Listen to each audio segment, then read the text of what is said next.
pessoal, eu sou Sueli da IMW Engenho. Durante o mês de junho, vamos todos os dias explorar um capítulo do livro de Provérbios. Hoje é o 8º dia e nós vamos falar sobre o capítulo 8. É interessante a gente falar que é um dos episódios que amarram aí todos os anteriores e nós vamos explorar um pouquinho mais. Mas antes de continuar, eu quero te convidar para se cadastrar nesse canal, inscreva-se, compartilhe, ativa lá as notificações, porque toda vez que tiver um vídeo aqui dessa série, você vai receber uma notificação no seu celular.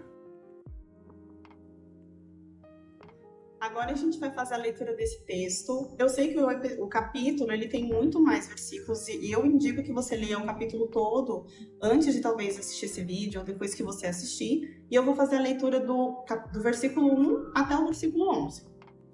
A versão que eu tô lendo é a NVI. A sabedoria está clamando, o discernimento ergue a voz.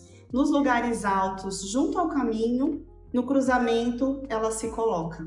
Ao lado das portas, à entrada da cidade, portas adentro, ela clama em alta voz. A vocês, homens, eu clamo. A todos levanto a minha voz. Vocês, inexperientes, adquiram a prudência. E vocês, tolos, tenham bom senso. Ouçam, pois tenho coisas importantes para dizer. Os meus lábios falarão do que é certo. Minha boca fala a verdade, pois a maldade causa repulsa aos meus lábios. Todas as minhas palavras são justas. Nenhuma delas é distorcida ou perversa. Para os que têm discernimento, são todas claras. E retas para os que têm conhecimento. Prefiro minha instrução à prata e o conhecimento ao ouro puro, pois a sabedoria é mais preciosa do que rubis. Nada do que vocês possam desejar compara-se a ela. Eu decidi fazer o recorte apenas nesses primeiros versículos, justamente porque é a voz da sabedoria falando. É interessante porque o livro de Provérbios foi escrito pelo rei Salomão, o rei que é muito conhecido porque o que ele mais pediu de Deus e a única coisa que ele pediu foi ter sabedoria. E ele foi sábio nesse pedido. E ele começa a desenvolver todo esse capítulo falando justamente da sabedoria, mas a sabedoria como primeira pessoa. Então é a voz da sabedoria clamando atenção. Então é bem interessante esse capítulo e ele amarra tudo que já veio falando antes de várias instruções, né? E é interessante porque é como se fosse a voz de uma mulher clamando. A gente consegue imaginar uma pessoa nas portas gritando, chamando atenção, né? E tem todo um significado das entradas.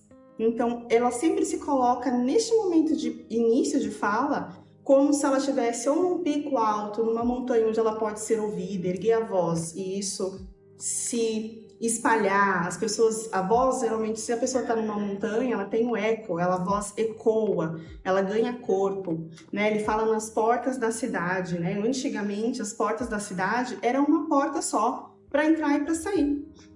E se a gente pensar muito bem nisso, as cidades, elas eram protegidas, elas tinham os seus muros. A entrada e a saída era estratégica, era ela que controlava acesso de pessoas boas, os cidadãos, mas também que fechava quando existia perigo iminente contra a cidade.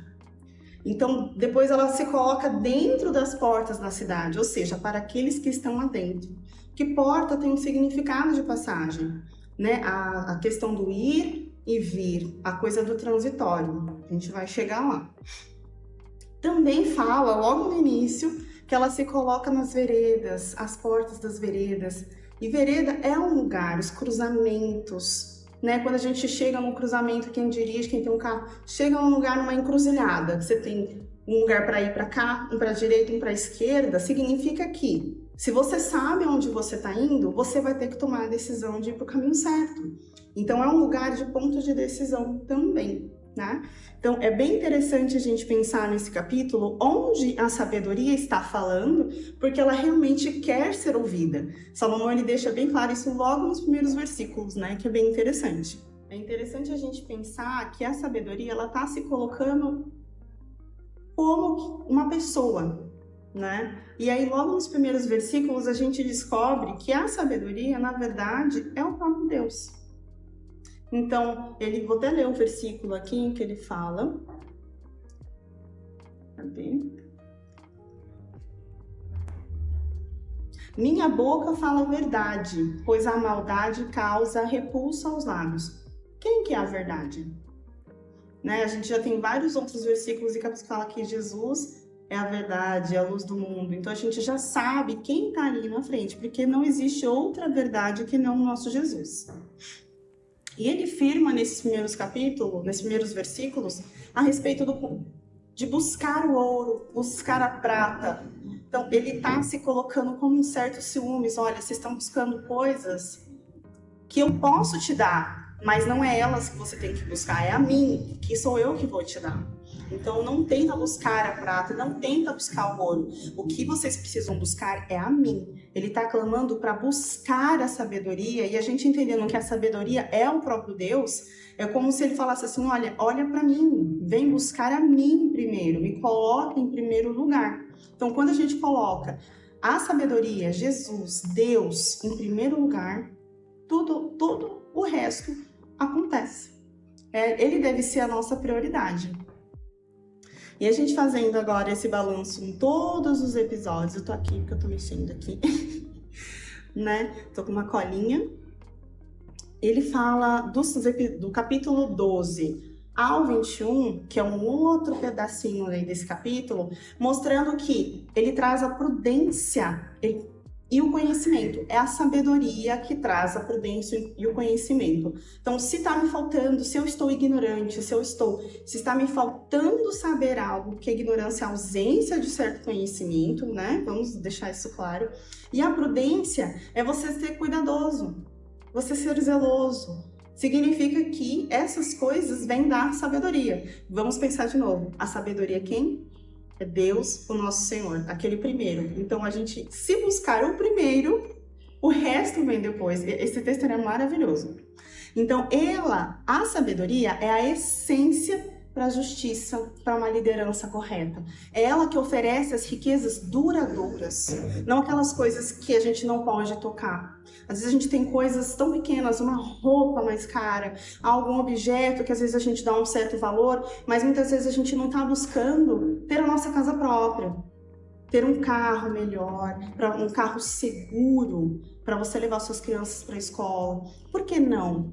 Eu não estou com a teologia da prosperidade, mas são coisas do nosso cotidiano que nós não temos acesso, mas que nós deveríamos ter acesso porque a gente é filho do reino. Existem para tantas pessoas, porque para nós, como filhos do reino, não temos, né? O acesso, ele é livre. Por que eu não tenho acesso? Porque eu ainda estou olhando para o terreno, eu não estou olhando para o Pai, e é Ele que faz o melhor. É Ele que está buscando que a gente busque Ele mais, né? Então, em seguida, a sabedoria também fala sobre que ela estava presente lá no início da criação. Existe um chamado à sabedoria feito pela própria sabedoria, né? No versículo 17 diz: amo os que me amam, e quem me procura me encontra. Vamos pensar mais profundo. Eu vou falar novamente o versículo 17. Amo os que me amam, e quem me procura me encontra. Você vai lembrar de alguns outros versículos que fala: batei, batei, abre-se-vos-á. Não tem como. A Bíblia toda está repleta de versículos que vão corroborar lá para frente, né? Então, não tem como a gente ignorar que ele está clamando por busca. Ele fala assim: eu quero que você me busque primeiro. Se eu amar, como ele não vai me amar? Se eu procurar, como ele não vai me achar? Como ele não vai me ver? E muitas das vezes é algo que falta de nós, a gente ter essa confiança de deixar ele em primeiro lugar. Então, eu tô com uma dor de cabeça, primeiro eu vou comprar o remédio, mas por que eu tô com essa dor de cabeça? Eu não deveria estar orando primeiro, entender e repreender o que talvez esteja por vir, né? A gente muitas vezes não toma a iniciativa de buscar Deus primeiro. Né? Então, tomar a iniciativa, a decisão de ir atrás da palavra, a iniciativa de falar com Deus primeiro, a iniciativa de querer ouvir a voz dele, é uma decisão diária nossa, de querer confiar nossos caminhos a ele. Então, eu acordo e eu não oro. Eu durmo, eu não oro. Minha avó tinha um ditado que ela falava assim: quem dorme sem orar e acorda sem orar, dorme que nem burro e acorda igual cavalo. E toda vez que ela falava isso pra mim, eu achava aquilo tão pesado, porque a gente não quer ser comparado a animais. Nós falamos, nós compreendemos tanto mais que os animais. Por que que nós não buscamos a Deus como nós deveríamos, né? Então, às vezes, Deus não quer falar comigo, mas você se propôs a falar com Ele? Deus não está agindo na minha vida, mas por que que você não fez uma campanha de oração antes de tomar uma decisão? Então, às vezes, a gente está correndo atrás de coisas para resolver que Deus não aprovou e das quais Ele nem participou da decisão. Então, a gente está resolvendo, está correndo atrás e Ele, pela misericórdia e graça dele, Ele fala, tá bom, meu filho, eu vou te ajudar. Ele, tá bom, minha filha, eu vou te direcionar no caminho melhor. Mas, na verdade, Ele só está tentando resolver algo que Ele deveria ter feito parte antes e a gente deixou Ele ali de lado. Então, vamos pensar aqui o tempo todo a sabedoria como o nosso Senhor. O nosso Senhor, o nosso Deus. Aí, lá no versículo 35 vai dizer: pois todo aquele que me encontra a vida e recebe o favor do Senhor, a misericórdia dele aqui presente. Todo aquele que me encontra a vida. Quem é a vida? É o nosso Jesus. Não tem a vida, eu não falo só do plano espiritual, a nossa alma, a nossa vida, o nosso dia a dia. Como que a gente buscando o Senhor, encontrando Ele, a gente não vai ter mais paz, a gente não vai ter mais tranquilidade, a gente vai ter menos desespero, menos preocupação, entendendo que Ele está ali, a gente não está sozinho. Muitas das vezes a gente vai passar por questões por dias de adversidade tão difíceis, que você vai achar que nem Deus está olhando para você. Mas isso é uma mentira, porque Deus está ali o tempo todo. E são essas pequenas coisas que acontecem, às vezes até umas maiores ainda. Às vezes a gente acha, Deus, Ele me abandonou. E Deus, Ele está lá. Não desista, procura Deus primeiro. Acordou, que Ele seja o primeiro pensamento do seu dia. Fala assim, Deus, obrigada, eu acordei. Nossa, eu sou grata quando eu acordo, eu sinto um cheirinho do café ali sendo feito pela minha mãe. Eu falo, Deus, obrigada. Obrigada porque eu tenho acesso. Seja grato pelo que você está recebendo hoje, não importa. Talvez seja tudo difícil. Talvez você ache que ninguém te ama, mas saiba que Deus te ama. Eu tive momentos tão difíceis, eu acreditava que ninguém me amava. Isso era uma mentira que o inimigo estava querendo colocar no meu coração. E até eu começar a acreditar nisso, eu coloquei um bilhete no meu espelho falando, Jesus te ama. E aí, todo dia eu levantava e ia me arrumar e tava lá o bilhete, Jesus me ama.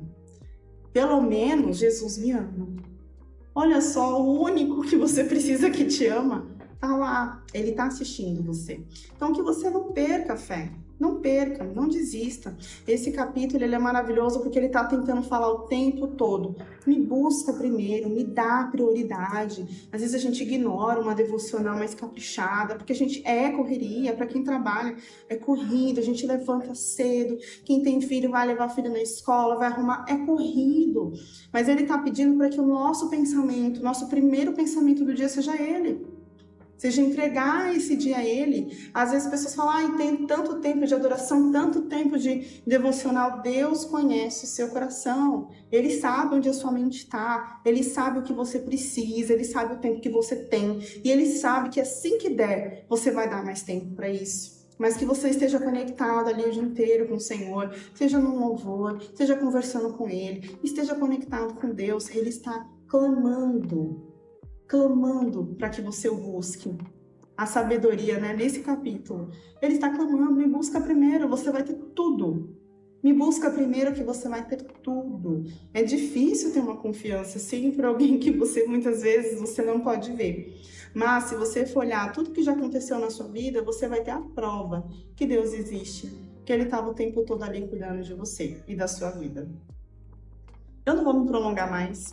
Quero agradecer você por estar aqui comigo esses minutos. Que Deus abençoe a sua vida. Continue falando com você. Medite no capítulo 8. Se você não teve a oportunidade, assista os vídeos anteriores e acompanhe os próximos, porque eu tenho certeza que vai ser uma grande bênção na sua vida.